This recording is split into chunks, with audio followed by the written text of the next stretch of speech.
ஆலு இம்ரான்.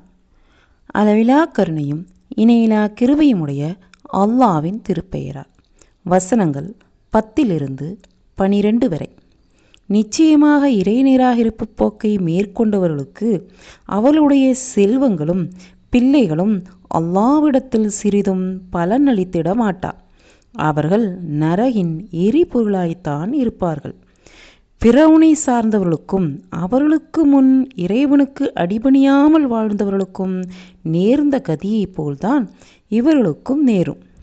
அவர்கள் நம் வசனங்களை பொய்யென்று கூறினார்கள். எனவே அவர்களுடைய பாவங்களின் காரணத்தால் அல்லாஹ் அவர்களை பிடித்து கொண்டான். உண்மையில் அல்லாஹ் கடுமையாக தண்டிக்கக்கூடியவனாக இருக்கின்றான்.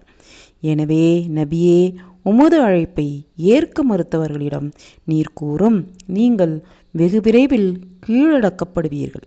மேலும் நீங்கள் நரகத்தை நோக்கி கூட்டமாக விரட்டி செல்லப்படுவீர்கள். அதுவோ மிக கெட்ட தங்குமிடமாகும்.